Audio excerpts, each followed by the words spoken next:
Yun mga abel, good afternoon sa inyong lahat. Yan, bale ano na, for ano na, for magpa 5:45 na. Yan mga abel. So ngayon mga abel, kasalukuy nalipad pa yung mga ibon natin ngayon. Pinakawalan ko sila ng alas 5 kanina pa. So ewan ko, parang may mga asama sila kang lumilipad, oh. Ang daming ano. Ayan. Ang daming daw, yan. Lumilipad sila ngayon.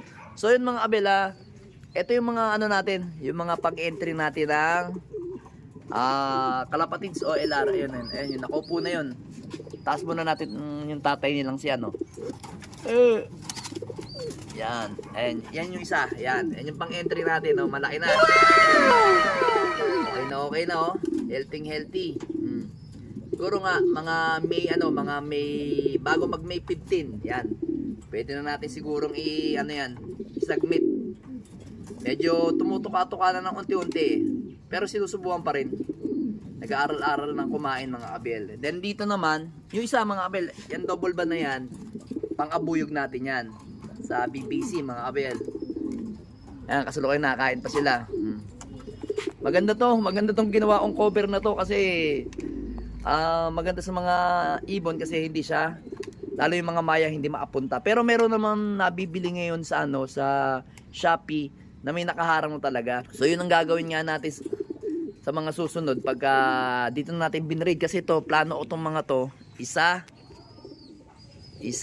dalawa, tatlo, apat. Dito na natin lahat i-breed yan kasi hindi naman tayo magpaparami ng breeder. Dito natin i-breed sila. Then yung mga available natin, mga hindi o walang pares, dito natin lalagay. Kasi nga kailangan natin dito sila mailagay para yung patukaan nila tsaka painuman magkasama o order tayo sa Shopee. So eto mga abel, eto naman yung isa natin pang entry. Ayan, checkered. Naging checkered mga abel. Ayan, oh. Ayan. Yung checkered na yan. Ayan, oh. Yan, nice one. Naging checkered. Yun nga sana gusto kong ipasok checkered. Ayaw ko ng blue bar. Ang blue bar na yan, pang-abuyog natin puti. Naachamba tayo ng checkered kay dito sa Peter natin at saka kay kay 227 natin. Yan, sa 227 line natin. Ayan. Yan. Puti naachamba tayo. Kasi dito kay Peter gusto ko kasi panlaban checkered. Ayaw ko ng blue bar. Yan. Buti naachamba tayo. Yan, sinusubuan, no. Ayun, checkered, oh. Malaki na. Malaki na yung young bird natin. So yun mga abela, meron tayo ditong mga katanungan about dito sa ginagawa natin sa itlog. Yan mga abel, sandali. Kukunin natin yung pinakaano natin na itlog. Habang nalipad pa yung mga ibon natin sa na itlog natin. Yan, eto mga abel, yan.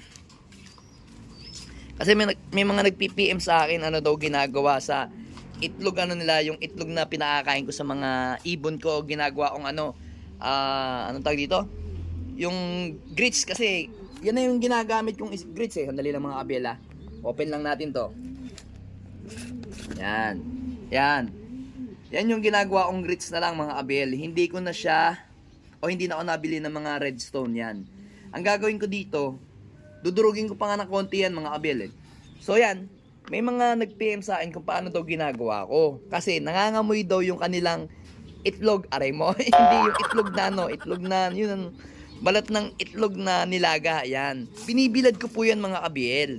Kaya po naandito yan. So ngayon, bago ko siya ibilad, ang gagawin ko, huhugasan kong maigi. Kasi po, pag hindi nyo hinugasan yan, may amoy po yan, mabaho po yan.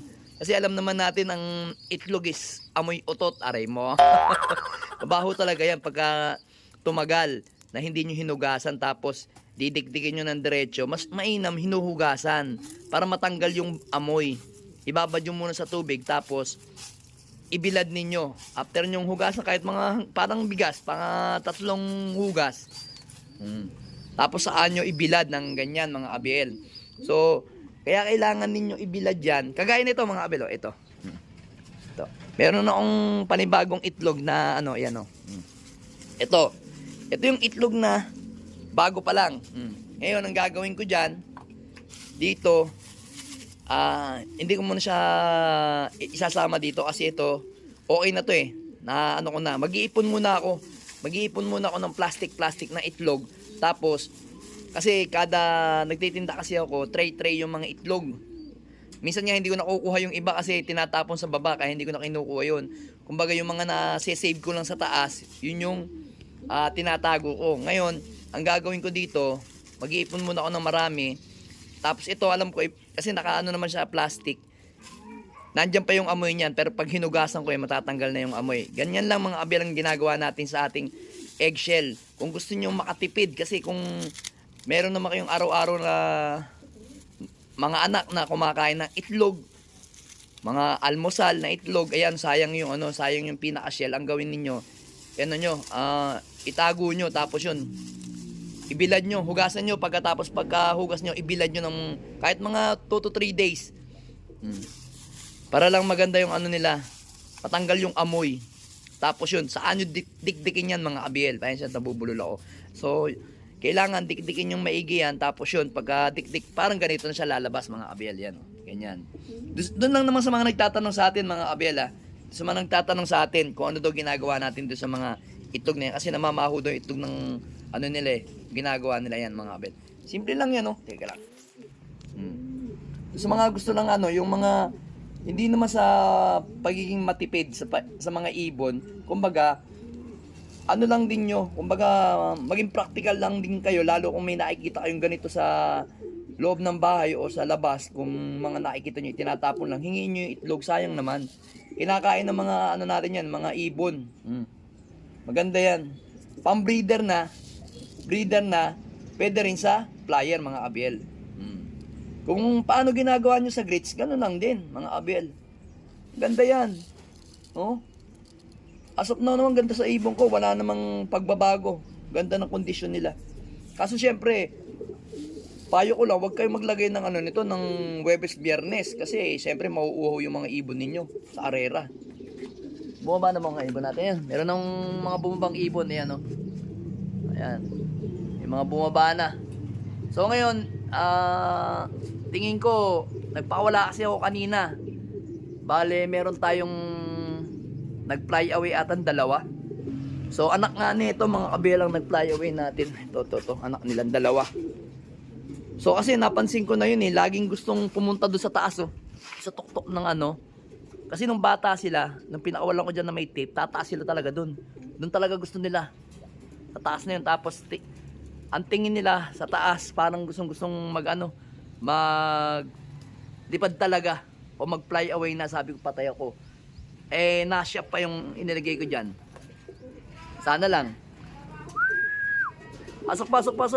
Yan, nagbababaan na yung mga ibon natin. Tatawagin lang natin mga kabin. Yan.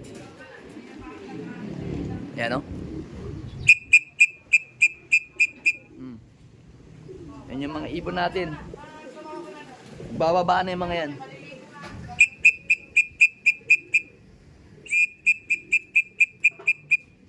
Yan lang natin mga abel. Papasok na rin naman yan. Ay, alam ko si Pilantod yun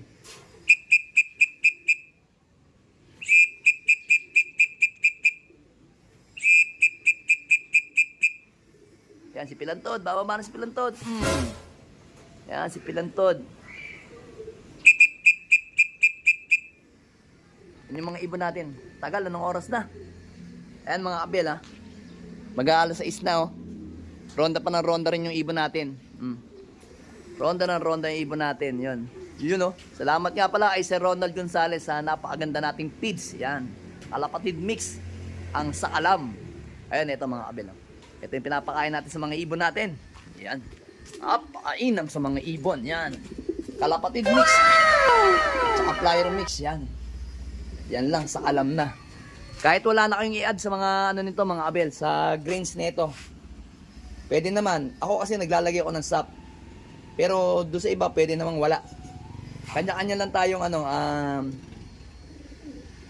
diskarte sa pagdagdag ng patoka. Depende na lang. Pero ako kasi, okay yan. Sa akin nung ginagamit ko talaga kalapatids. Ngayon, doon sa mga nakalaban ko lang, nagdadagdag lang ako ng sap. Pero doon sa rest, hindi ako nagdadagdag. Yan lang, okay na yan. Salamat kay Sir Ronald Gonzales. Ayaw pang bumaba mga ibon natin.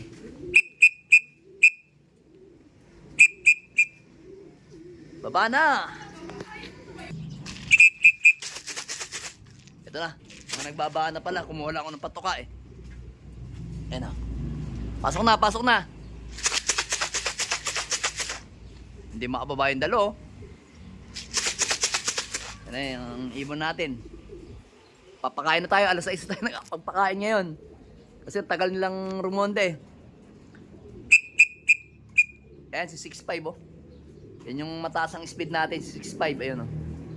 Si 6.5 at saka si 6.4. Yan oh. Magkapatid oh, yan oh. Ayan, magkapatid. Nagbabarakuan. Yan. Tara, magpakain na tayo mga kabel. Pakapakainin pa ng iba yan. Alright. Let's go!